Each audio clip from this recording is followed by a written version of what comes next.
Thank you. So I don't know, number one, how interesting I am, but I guess you guys will tell me in a little bit. Ultimately, thank you guys for coming out and watching me speak. I think it's important for entrepreneurs to network and communicate with other people that are in their fields, and actually people that aren't in their fields as well. You can learn from a lot of different people. I actually moved to New York City at the age of 20, and my main focus was to start the music industry, singer-songwriter. So I told my mom and dad, I'm going to drop out of college. It ain't what I want to do. So I can't sit behind the desk and listen to a professor speak anymore. So I'm going to not only drop out of college, but I'm going to move 1,300 miles away to New York City. Now, I'm originally from Shreveport, Louisiana. It's roughly about 600,000 people there. And my mom and dad were not too happy. So what I did was I gathered up all the money that I possibly could, roughly 1,500 bucks, and booked a plane ticket, moved to New York City, and had nowhere to live. Literally nothing. Luckily, between the time of being in Louisiana and moving to New York City, I got an entertainment attorney, and I crashed on my entertainment attorney's couch for about 2 months until I found an apartment. It was by far the most challenging time I've ever experienced in my life. Here I am, 20 years old, no job, starting in the music industry, by far the hardest industry in the world, and no income coming in. So there were many nights of crackers and water and pizza. Domino's at the time was having like this $3, $4, $5. So I would get 3 pizzas, 15 bucks, and eat that for about a week and a half. So I would eat the pizza part and then eat the crust. And that was pretty much my life. I remember moving here, and the subway systems were roughly $1.25, something like that. And I couldn't afford to take the subway back and forth. So my apartment was on 105th and Madison. I would walk to 23rd Street and 8th to the studio. And I would do this every week. Little did I know that being in the music industry would actually prepare me to launch a tech company. I remember it was 2008 and really wasn't focused on anything other than the music. I was in the recording studio. It was a 14-hour recording session, and I just purchased the first generation iPhone. Amazing, shiny, pretty device. And I had maybe 6 months going to parties with Russell Simmons and Kimora Lee and a lot of really great producers, and all of a sudden, I thought my battery died, and turns out it crashed. So I'd lost 150 some odd new contacts from my iPhone. So here I am, frustrated. I go home, I go to sleep, I charge the phone up, still doesn't turn on. I wake up a couple hours later, go to AT&T, lo and behold, there's nothing we can do for you. It's a hardware issue. Take it to Apple. Take it to Apple, there's nothing we can do for you unless you've backed it up manually. I'm like, this is New York City. Who backs up anything with a cord anymore? And later that night I go home and I'm writing front and back 20 pages of old contacts from my Windows mobile phone to input into my new phone. And I was just so frustrated. So I go to sleep that night and I have a dream about this company. Had no idea what the name of the company was. The only thing that I knew was that I wanted to develop something that could automatically back up contacts. This was 2008. Lo and behold, the economy crashed. So here I am, I've told my wife, we were married roughly 6 months, hey honey, I'm gonna stop doing the music industry stuff. I'm gonna take all of our money that we've saved up in our savings account and I'm gonna use it to launch a tech company. You don't know anything about tech. Are you sure you wanna do that? Is her response. I'm like, yeah, I wanna do it. I'm gonna go for it. But she believed in me, and that was all that I needed to kind of figure out what my next steps were. Then here I am with this company that I dreamt of and scared, excuse my language, shitless about figuring out what the next steps were to actually build this firm. Music guy, no knowledge of technology whatsoever. And Google was my best friend. Wikipedia was my best friend. And I had this old Windows mobile phone that I knew I could test on. So I went and did maybe 3 weeks of just intense studying to figure out what my next steps were going to be. And I put an ad on Craigslist, and I received maybe 300 responses. It's about July, August, around this time, 2008. And I found my CTO and hired Tyler Thackeray, who's still with the company now. And we worked 14-hour days to make sure that this company that I dreamt of was able to go to market with a Windows mobile app that synchronizes all of your content wirelessly and across platforms.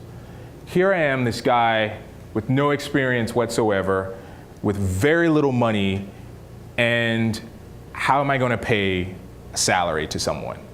So I gave a percentage of equity of the company to Tyler, and that was what I needed in order for him to really believe in this company and get the buy-in. So I had learned some really, really tough tactics of negotiating very early on with being in the music industry. And all of this came to bear with starting CyberSynchs. So right around the time that I launched CyberSynchs, it was about October, September, and we were having some difficulties with figuring out what the market was actually going to be and who was going to buy this solution. And ignorance, in this case, 100% is bliss. I was so caught up in not knowing anything about technology that I wasn't afraid of the things that I didn't know about. I knew that I had to be responsible to those fears, but not really acknowledge them. Because once you acknowledge those fears, you will actually not do what you're meant to do in your life. I'm a strong believer that there are stages of development, and whatever stage you're in now is actually supposed to be there to take you to the next phase of your life. So with that being said, we released our first product to the market November 10th. Hired my first employee August of 2008. First product on the market November 2008, a couple days after the presidential election.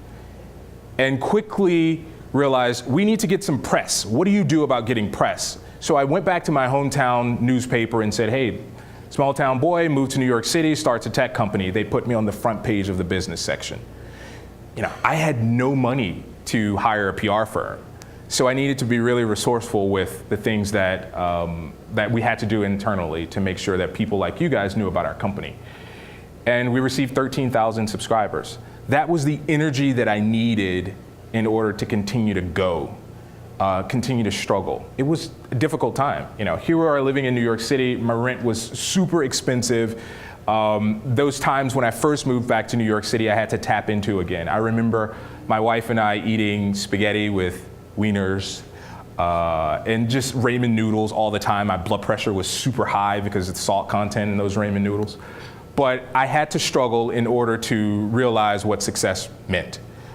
In 2009, we quickly had to pivot because we were spending, I only had 80,000 bucks, and we were spending roughly $60,000 of that money really, really quickly. I would say about 6 months in, we only had $20,000 left of the 80,000 that I invested in the company. And I knew we had to do some sort of fundraising, but I didn't want to give up a lot of percentage of my company. So what I did was, I did a partnership with Sun Microsystems. And the way that that partnership came about was through networking in New York City. Our first partnership with Sun Microsystems integrated CyberSynchs into Java FX, which allowed me to go to an investor and say, hey, this is what we've built, we bootstrapped it, and here we are now. And he invested $1.6 million into the company, gave up 5% ownership in the firm, no board seat, no managing control, that was it.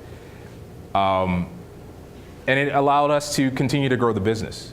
So right around the time of, I would say about mid-2009, I started to think about expanding this company internationally and not really focusing on just the US market or going after individual customers.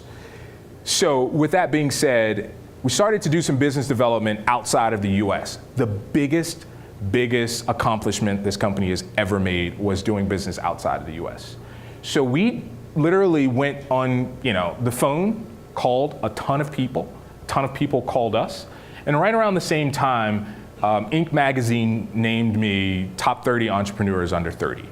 And right after that, Entrepreneur magazine named CyberSynchs 100 most brilliant companies. And that allowed people around the world to really figure out who we were and gave us some opportunity to say, hey, this is who we are, do a partnership with us. We quickly did a partnership with Y Defense, which is a network security firm, Bharti Airtel, which is the third largest telecommunications company in the world, Glow Mobile, MTN. These are major telcos that here we are, this small company with 15 employees are doing partnerships with $15 billion companies that bring in annual revenue. And it was frightening. It was frightening because I have an attorney. My attorney is $800 an hour. How are we going to pay this guy to review these contracts? And the contracts are 60 pages long, and you're going to do multiple versions. So I hired a CFO, and my CFO is actually a JD as well. Gave him 2% equity in the company, didn't pay him for a year, and it was how we started to negotiate our partnerships, being resourceful. Now we're at a place where we support roughly 255 million people around the world and across 3 continents, and we're growing our business. We've also just raised a fairly large round, $200 million of which we're enacting $50 million now to grow our business internationally even more so, and even moving into Asia with a partnership with China Mobile. And I said all of that to say, struggle is important. Being afraid is important. It's not allowing that fear to overtake you. It's important to realize that wherever you are, in your company, in life, you have to take recognition of that path that you're headed on. And based on that recognition, it will lead and guide you to what your next steps are going to be. I don't know where CyberSynchs is going to go, 2 years down the road, 3 years down the road. That's the exciting part about it. I'm not supposed to know what that is. And anyone who tells you they do know where their company is going to go 3 years down the road, they're lying. They're lying. I think it's important that when we sit in a room like this and we talk about technology, we bring it to the human side. And it's not about the size of a round that your company has raised. It's about, are you developing a technology, are you developing a system that is going to benefit the world? Are you changing someone's lives, or are you just developing something so that you can get rich? And if you're developing it just to get rich, then you're going to be poor the rest of your life. So for me, success is not about how many zeros I have in my bank account. It's if I have work-life balance. And that means, are my employees happy? Is my wife happy? Is my new baby girl happy? Am I able to talk to my parents back into Louisiana? Am I able to give of myself 100% to the people that I come in contact with? And that answer is yes, and it's a work in progress, and I have to continue to be cognizant of that every single day. With the success of CyberSynchs, a lot of different things have come along. I just recently did a television show for ABC that's going to air in Sweeps Week in November. And the show is all about philanthropy and giving back to the community. And the only reason why I did this television show is because I wanted individuals to see their possibility of themselves through me. And it's important that all the pretense are knocked down. When I walk into a room, I am just like everybody else. And I want people to know that I'm just like everybody else. Because if I can do it, anybody can do it. And I am all the greater for it. So I said all of that to say technology is not a closed group. The technology industry is not about who you know. It's not about who you don't know. It's about, do you have the ability to make it happen? And if you have the ability to make it happen, then you will go through the fire, you will go through the sleepless nights, and you will succeed. Possibly. Possibly. But that possibly is the fire that's going to keep you awake at night working on your project. And that's the fire that I continue to have today. So with that being said, if you guys have any questions, I am completely open and ready to answer any of them. Don't be bashful, by the way. I don't bite. We have two mics. Two mics, by the way. You got some mic. Okay.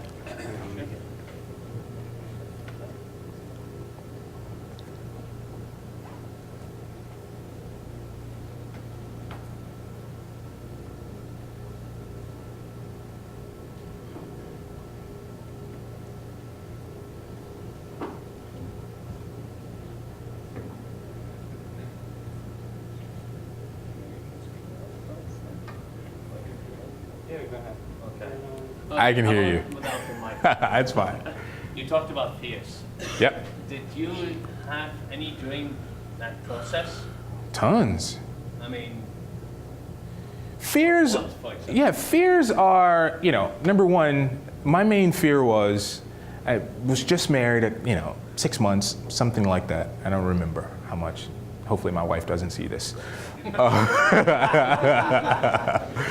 But I had taken on this huge responsibility of bringing another person into my world and moving her 1,300 miles away from her comfort zone. And I remember, like yesterday, I had $10 in my bank account. And I was wringing my hands. Oh my God, how am I going to tell my wife that we have no money? We're not going to be able to stay in this apartment anymore. We may have to call home and ask for money to pay our rent. And I honestly don't know if this CyberSynchs thing is going to work. All that is going through my head every single day, all day long. But the only thing that kept me going and motivated was, okay, Amos, you needed this. You needed this solution. So if you needed it, there had to be other people around the world that needed it as well. And that kept me going. I had to realize that the fears are there, and once again, be responsible to your fears, but don't give in to them. And I never gave in to them, even though I wanted to a lot, but I never gave in to them. Yeah. So CyberSynchs quickly grew from, just to give you guys some background, from a mobile synchronization company to a universal synchronization firm. And what our company does is we synchronize content between devices, regardless of what operating system that data was created on or platform. So you can send content from a BlackBerry to an iPhone, from an iPhone to a car computer system, from a car computer system to a digital picture frame. Literally all of your devices now communicate with each other with our system. So the need to have a mobile me or a Dropbox or SugarSync and all of that stuff is over with. I'm sorry, I think he was back there. Who is your competition, and do you have any competition at that time? I love your question. CyberSynchs doesn't have competition now. And the reason being is we are a disruptive company, meaning a Google would never work with us, an AT&T would never work with us, an iOS, Apple would never work with us, because our main focus is to give the ownership of the data that you create to you.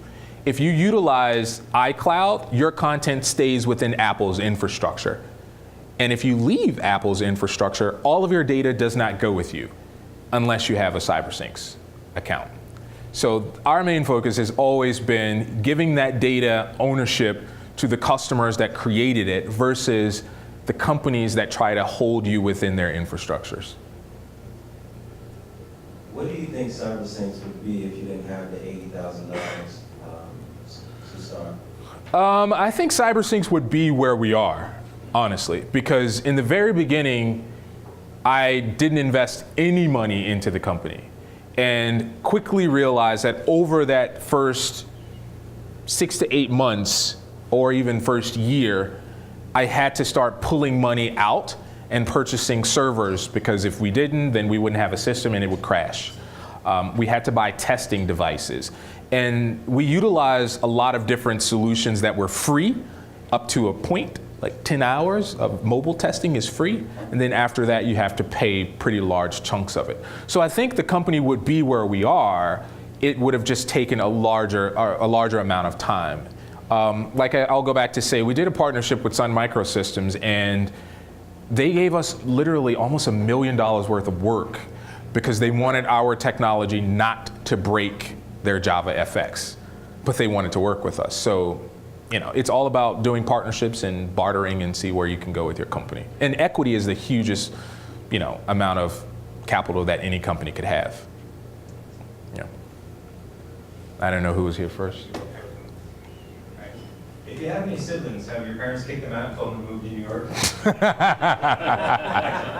question is, so when you were moving out and you were making that big jump, that big risk, your parents perceived it as a risky thing, I'm sure. How did your parents play in that role in the support network that you had to get you where you are? Well, my mom told me I was pissing in the wind. I think you're pissing in the wind, son. I think you should stay here. So that was very disappointing, but it was also the fuel that I needed. You have to realize I'm the youngest and the only boy. So I have 2 older sisters, both of them, one's a doctor and one's a trauma nurse. So I had big shoes to fill and a lot of expectation. And my mom would say, you can dig ditches, your sisters can't. And that, in a southern term, that pretty much means if you don't want to get an education, then you can go and dig a ditch. My focus is to make sure that you do, and I'm going to make sure that your sisters do, which will also fuel you to make it happen on your end as well. But now she loves it. She has a camera in her face all the time. She loves it now, her and my dad. I was curious about some of the challenges CyberSynchs had in growing as a company. We grew a little too fast very early on. The first challenge was I didn't know anything about technology, so it was a learning curve, and I had to learn really quickly. But with that being said, I knew that I was really great at discovering talents within people, and I never tried to go above my pay grade. I had to hire a CTO because I don't know anything about coding at the time. I hired a CFO because I didn't know anything about finance. But I knew that I could build a team, and that team is what allowed CyberSynchs to be where we are now. I also understood that the people that we brought on board very early on were perfect for the company at that phase. So now we're going through a transition, and that transition is a person who came into the company when we were a $20 million firm is just not going to work for a company that's a $400 million firm. It doesn't mean that we push them out. It means that we are responsible to the people that are within the company, and we actually find something that is best suited for them in our growth process. Luckily, our people within CyberSynchs have no ego whatsoever. So our early challenges were, I knew nothing about technology. I knew no one in technology. I had very little money. How do you actually hire a PR firm? And what I did was I went to Twitter and found a guy named Kevin McCurry who was starting a PR firm and said, hey, I'll be your first client. I can't pay you, but I'll pay you in a year. And he said, okay. And that's how we started to work and get publicity. Yeah. Yeah, I just want to know, while you was in the music industry, Yep. when you was paying attention to the technology trends that's going on there, did they influence your future endeavors? No, when I was in the music industry, technology really wasn't prevalent. And technology in the music industry still isn't prevalent. I think the technology industry forces the music industry to pay attention to the customers that they cater to. If not, then they lose them, which is the reason why iTunes is so huge, and the music industry didn't learn when Napster came out or LimeWire. It's just a very old, antiquated industry that is used to receiving the 15 cents that they've always received. And most of them don't have the ability to go after the dollar. You know, and that going after that dollar could mean that you'll lose that 15 cents, but there's a bigger picture at the end of the day. But being in the music industry, it didn't factor into owning a tech company at all, other than realizing there were a lot of sharks out there. Yeah. If you were to do it over again, what would you do differently, and what mistakes can you talk about? I wouldn't change anything. I think I learned from a lot of mistakes, and most of them were I hired a COO too quickly, and he lasted all of 3 weeks. But it was a learning experience. You know, this is a guy from Intel. He was a business development executive from Intel. I thought that he would be a really great guy coming on board as our chief operating officer. It just didn't work out. And I realized that I can't grow the company so fast that it messes up the culture within CyberSynchs. And that's what I was doing, because I was allowing the business to run me versus me running the business. So yeah, I wouldn't change anything. Hi. Hi. What lessons have you learned in the last 4 years that you have been in business? And what would you do in regards to the lessons and teaching others who want to follow the footsteps? The first thing, the lesson that I've learned is that, you know, whatever I do is actually not for me.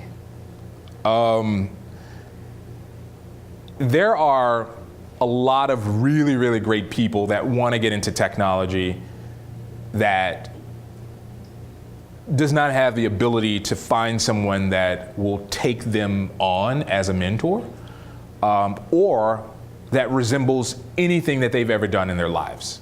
I didn't go to Harvard, so I don't have that network. I didn't go to Stanford, so I don't have that network. I didn't grow up around money, so I didn't have that network.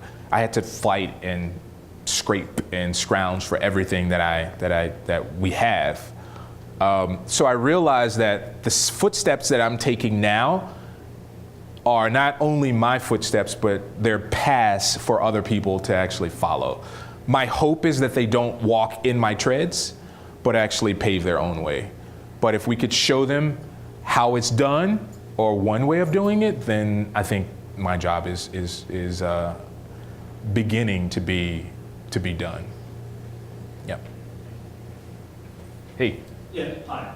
My question is, taking that leap, it seems like you took that leap twice, meaning that you know, not only did you just drop the music industry and just throw everything into it, but prior to that, you took that leap from college, dropped everything there, and came to New York. And I'm just wondering, like, what was the real key that gave you that courage? I mean, you know, that's not something that most people could really do. You know I was talking about my mom and dad and her telling me I was pissing in the wind and all that stuff, but I can say that they very early on gave me the tools that I needed to be really confident, even when I didn't know what the hell I was talking about. You know, I was going to research it and figure it out. So I always knew that anything that I put my mind to, I could do with a lot of hard work. And I kind of took that on. And I'm a Leo, so I don't like to be told no at all. And if someone tells me no, then I just, you know, close that door and I try to crawl through a window. In New York, it's kind of hard because the buildings are tall, but I'm Spider-Man. I can crawl through windows, baby. As a scientist, I'm going to ask all the hard technical questions. Thanks, Guy. Just kidding.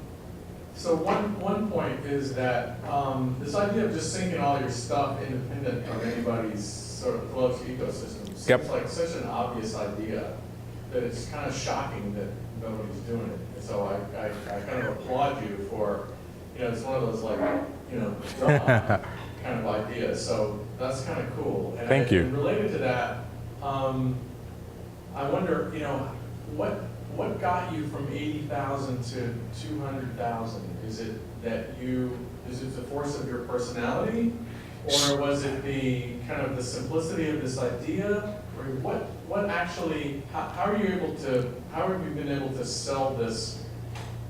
Not only the idea, which has got that kind of like the quality, but the ability to execute on the idea.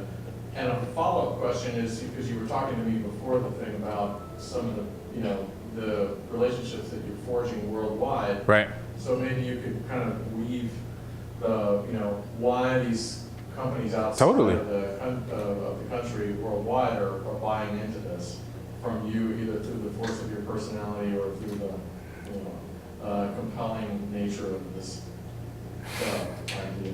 So what got us from the initial 80,000 to, I think you were talking about our last round, our Series A round, was just sheer tenacity. It was going out and knocking on doors and building partnerships with major brands that kind of speak for themselves. I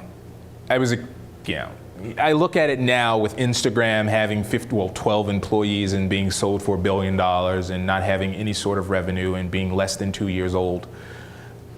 I kind of did that before Instagram did it. And I knew that if I ran a lean technology, kept overhead very low, kind of deferred salaries, and gave a percentage of equity to people, that they would work really hard to make it happen because they were working for their best interest.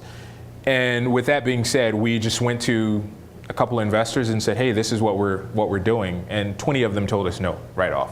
One guy even said, hey, we don't think synchronization is going anywhere. We think you should probably just not do anything. Lo and behold, this is the same guy a year ago that says, hey, can I be your COO? No.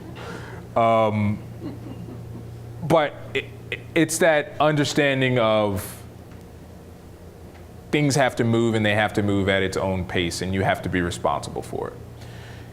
The second part of your question is, in the US, everyone has this mentality of it's already been created, it's already been done, nothing's new. So where I would talk to an executive, and when I say executive, I mean maybe a marketing director, and they would automatically shut it down. But I go overseas and I'm talking directly to the CEO and the COO of these companies.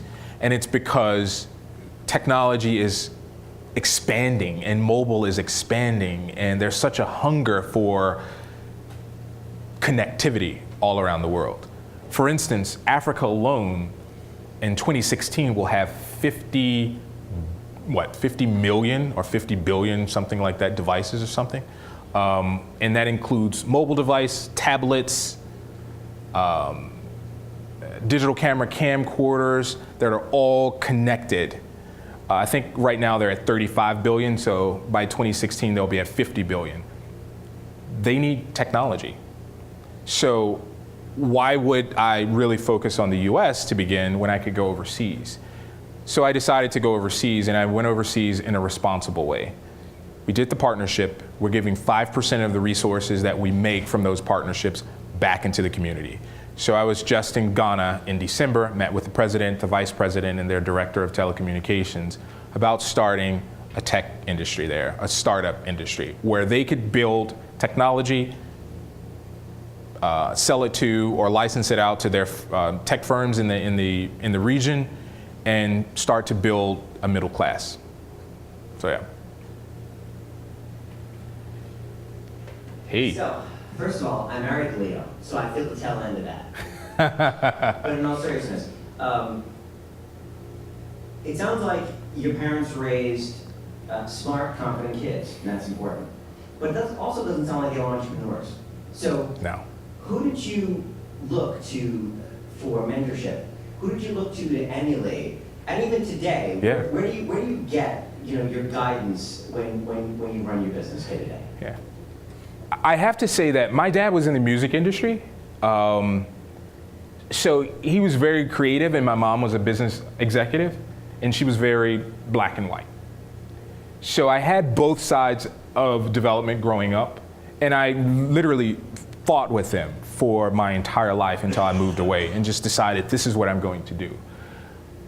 But they're from a generation that really focuses on fear and not really focusing on opportunity. We like to focus on opportunity. They like to focus on risk. I look at risk, but I don't see risk as a hindrance to whatever I want to do.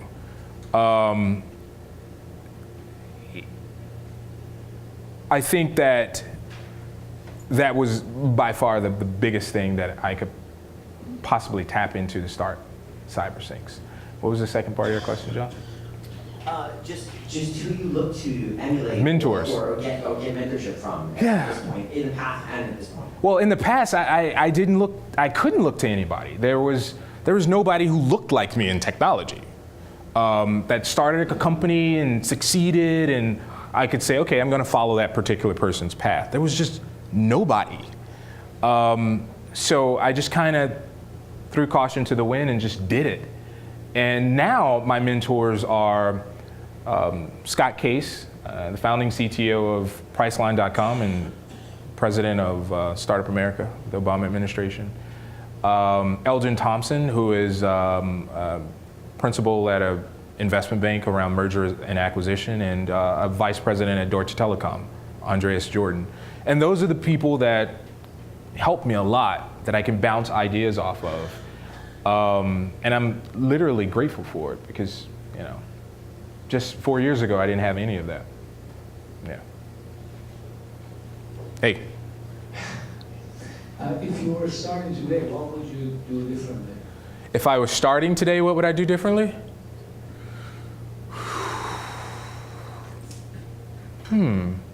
I would not focus on B2C because we waste a lot of money from, you know, doing a lot of money and a lot of time focusing on business to consumer. And I would have a focus really on B2B and then developing the B2C market later. We wasted, you know, well over a year focusing on B2C and we were just depleted. And I knew that I had to pivot really quickly or the company that I had to succeed just wasn't going to happen. And that's what I would do differently. Yeah. First of all, you know, very cool story, both in terms of how you made it, but also the way that you're doing it your own way. Thank you. It's really kind of cool to hear. It sounds like you started this thing out to solve your own need. Yeah. You always think of something that, you know, here's a problem that I need to get done. Yeah. That's really B2C. And it also sounds like the genius of this thing, you know, Guy was talking about how this is sort of an ideal, like I should have that idea. To me, it seems not that obvious. It seems like what you're doing, where you're making your real money is working with foreign telecom companies, solving problems for their customers, and doing something that is really not obvious. Right. When did it become obvious to you that that was the way to go, that was where the money was going to be coming in from? Yeah. 2010. So launched the company in 2008, June, first product on the market, November. We struggled from that launched all the way into the beginning of 2010. And that's when I realized that we had to pivot, and we had just gotten 1/6 into the company that allowed us to pivot and hire some more people to develop our solution on an enterprise basis. What told you to pivot?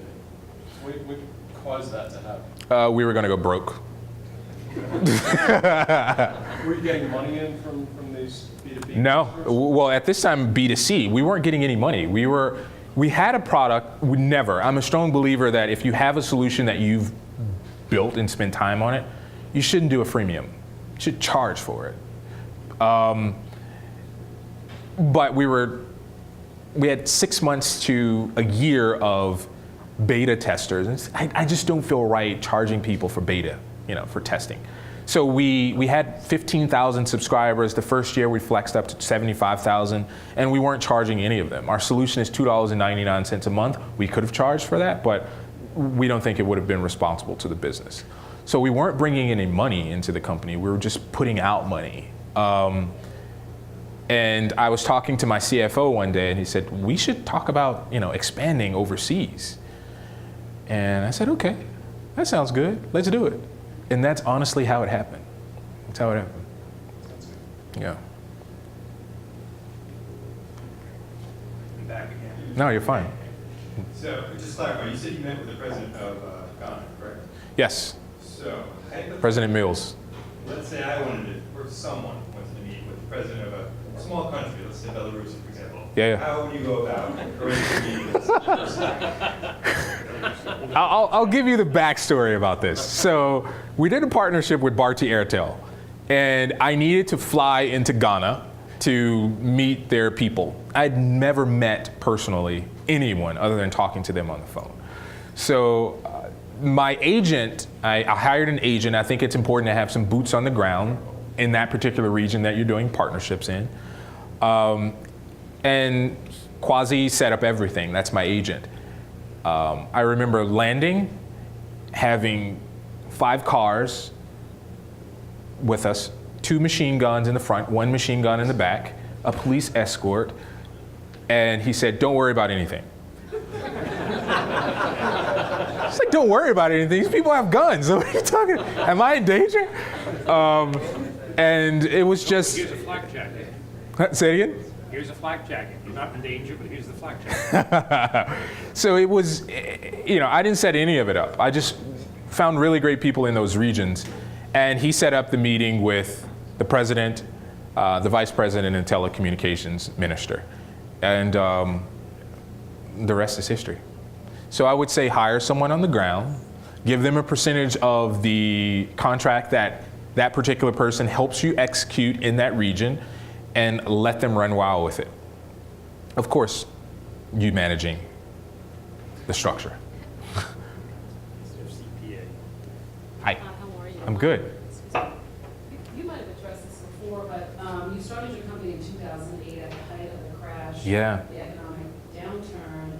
How did you overcome any kind of trepidation Yeah. or fear or just hesitancy to do that at that time? I acknowledged it. I talked about it. I think that's the number one thing that you have to do when you have fears is acknowledge it and don't think about it again. And that was something that was by far one of the most difficult things ever because, like I said, I was just recently married and we were living in this super expensive apartment downtown that we were barely able to pay for even before I decided to not do a tech company. All those things play on your mind, and the human mind is a very tricky thing. It'll tell you you can't do something when in all actuality, you have every tool that you will ever need to make it happen within you. You just have to tap into it and push a little deeper. And it was that pushing a little deeper and being uncomfortable with pushing a little deeper allowed me to not think about it. I was okay with being uncomfortable. And I think that's something that most people don't have is being okay with being uncomfortable. I was okay with it. Didn't like it, but I was okay with it. Okay with uncomfortable, that's actually pretty good. That's a pretty good rule of thumb. Yeah. Everybody remember that, please. So first, I want to say I still think it was an obvious idea. I'm glad the patent attorneys didn't think so. The execution, though, is the hard part. Yep. And one of the things I like to say is that innovation is fast and adoption is slow. Yeah. And it can be very hard to wait out, figure out how to make adoption happen. So I agree. Here's your tough question, technical question. Yep. I'm literally curious about this because I was looking at the CyberSynchs website, and because it's not so consumer facing, Yep. it doesn't. We did that on purpose. Flesh out the whole thing, but also as a technology guy, I wouldn't expect it to anyway. But I'm curious, like, where is the data? Do you, when you're going and making a partnership with one of these, maybe a large telecommunications firm or computer folks or whomever it is, and presumably they're gonna market this service to their customers. That's the partnership you're gonna undertake. And you're basically gonna, the value proposition to the customer ultimately is all their stuff is backed up everywhere, it's synced everywhere. Yep.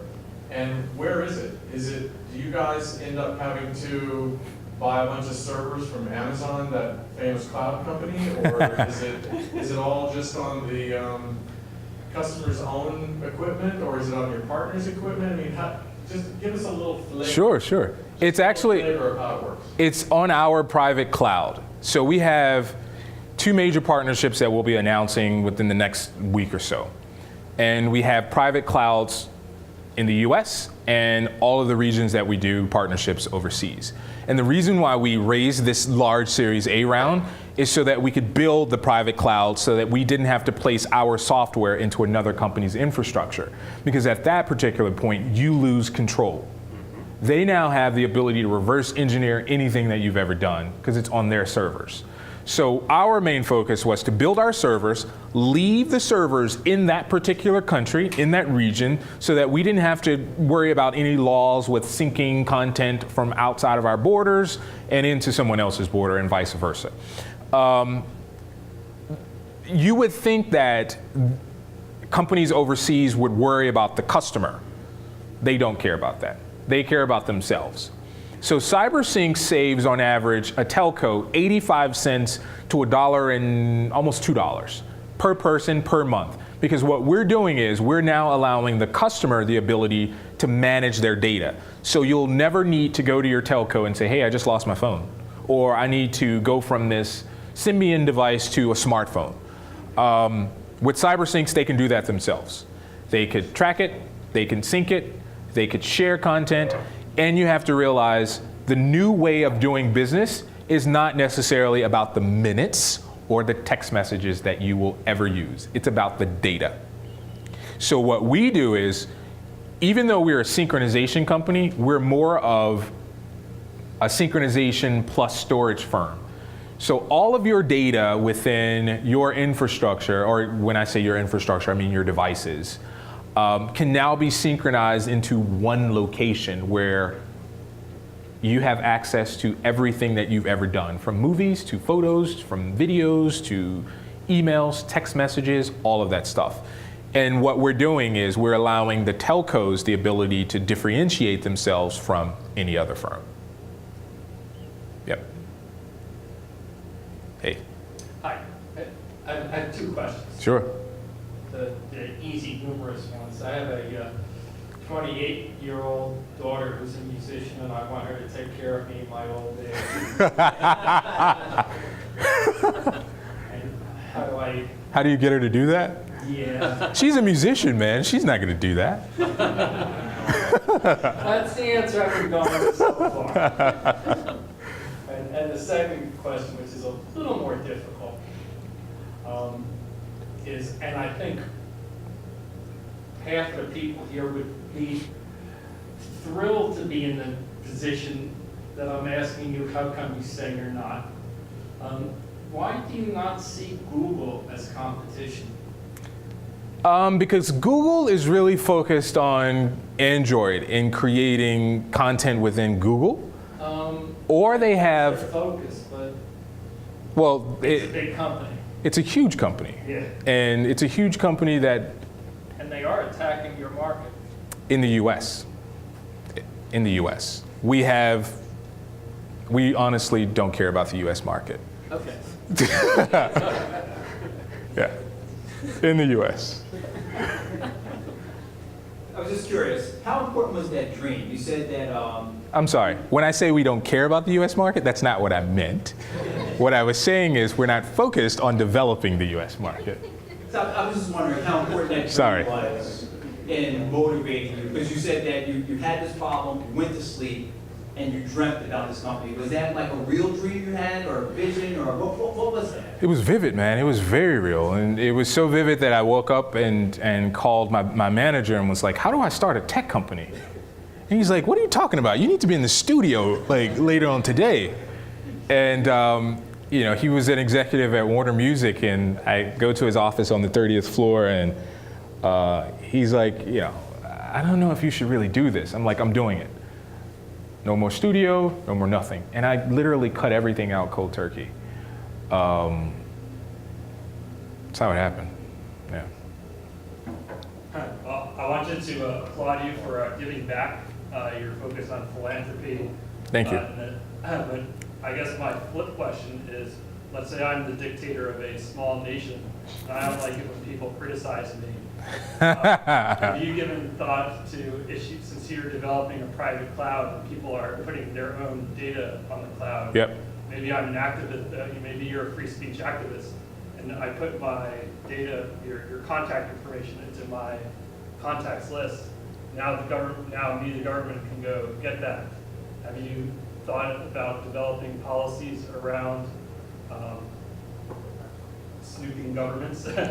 Well, that's a major question and something that we have thought about and we're actually doing now. If you know anything about China Mobile is actually owned by the Chinese government. But they are also the #1 telco in the world with 621 million people. And I have no idea how they found me. They sent an email, just a cold email, to my email address and said, hey, let's do a partnership. And my main focus is, how do I not impede on someone else's freedom? And then you have to realize it's China. You know, they do that every day. But what do I do to not allow them to utilize my technology in a way that I don't feel is great? Because when you think about it, it's a company that is synchronizing content that the government actually has access to see your data, which is one of the reasons why it's important to have really good international business attorneys to really focus on that. Yeah, but offhand, it's not something that I would talk about. In 2008, what in the world did you write in that Craigslist ad that got 300? Oh my God, that's a good question. It's a really good question. That's not the way it is today. I've been trying to find this Craigslist ad, you know, in my email address, and I can't find it anywhere. It was something to the effect of startup company focused on technology synchronization, looking for engineers. And that was pretty much it. But you have to realize that it was the height of the downturn. So my CFO was brought on board in March, 30 years experience, making $450,000 a year. I brought him on board at $100,000 deferred salary for a year, gave him 2% equity in the company, and he was excited. It was just a very different world at that time. I don't think that could happen today. And the CTO that you got back in 2008, is he still with you? Yeah, everyone's still with us. And he was a freelancer, and I actually pulled him from being a freelancer and said, hey, would you work for CyberSynchs? And he said, yeah. I said, yes. And the only reason why I hired him is because he was the one person that said that it was possible. Everybody else was like, it's not possible. It's going to take a really long time. We're going to charge you a lot of money. It's just not possible. And he said it was possible. That's why I hired him. Yeah. Hey, Amos, thank you very much. I wanted to applaud you on your investment in Ghana, because I'm also from Ghana. Nice. And I appreciate you making that investment over there. But my question is, how do you deal with business disappointment and setbacks in business? Wow, that's a loaded question. I think you have to be a really confident person. And even when you are a confident person, when someone rejects you, it could be core shaking. It can literally just mess up every single thing. And it's something that I go through every day. I'm not superhuman, and we get rejection. But what I do is I don't put myself out there where I will set myself up for rejection. So I like to dot every I and cross every T. And if someone doesn't go with it, then they don't go with it. I'm a strong believer, and I've always said that I'm not a salesman. I don't sell you anything. I will come to you and I will give you all the information about where we are today, where we're going tomorrow, and where we'll be a year, I think. And if you buy into it, great. If you don't buy into it, it wasn't for you. And it wasn't for me. But I'm not in the game of making you believe that this is the right decision or this is the right partnership for you. I just don't have the time, I don't have the energy, and there are two types of people that you may come in contact with in your life. And those are the people that give you energy, and those are the people that suck energy away from you. And I'm all about being with people that give me energy. So yeah. You're welcome. Were there any early decisions that you thought were critical not to get wrong, like pricing or whatever? Huge. And have they changed since then, or were you right about them being critical? Pricing was, I think you hit the nail on the head. It was super critical. Very, when I first started CyberSynchs, I knew that I wanted to have a payment mechanism for the company, and it had to be a reoccurring mechanism. But that question was, where do you place your price points? A lot of people are having it difficult. $2.99 is what I rested on, and it's still $2.99 now. Unlimited data storage for your mobile device, $2.99, $35.88 a year. And it was something that I had to do in the US market. When going overseas, I threw all that away. I went to them and said, you guys know your market better than I do. You tell me what your customers can pay for, and we will do a revenue share. And what I did at that particular point was ask for minimum subscribers per year. So if you had 40 million people in your network, I want minimum subscribers every year that we have a partnership, or place us as a default setting, which means if you pay your monthly bill, CyberSynchs is factored into your data plan. We get a portion of that every single month over the life term of the agreement. So that was how, it was by far the most critical thing ever. Because if you go to a company and say, hey, I want you to charge $80 a year for this solution, quickly the door will slam in your face. You'll get every excuse not to do it. So yeah. Just as a follow-up. Sure. Would 10% up or down in either direction, does that fall within a price band that you could live with changing? Or do you think once the price is out there, that's what it is, we're not going to change it come hell or high water, even if we're wrong, even if it provides a bankrupt? That's the rigidness that I think most companies will fail with, because if you're so rigid not to recognize that you need to pivot, then 9 times out of 10, you shouldn't be owning a business. And I've always said, and I'm a strong believer internally, that we don't dictate anything within CyberSynchs. We allow the market to tell us what they want, and we just listen to it. And it's worked out for us. It was difficult in the beginning, but it's working out now for us. Thanks. You're welcome. Hi. Hey. Good, thanks. I wanted to know if you could give more details, if there are more details, about how your company gives back to society. I think philanthropy is important. I think science, technology, engineering, and math is important. So I work very closely with Congress, and Congresswoman Sheila Jackson Lee and Senator Mark Warner. In the government, they're starting a technology caucus really focused on making sure that the government understands the challenges of launching a tech company and the obstacles of having technology be readily available to those in urban areas or in rural areas.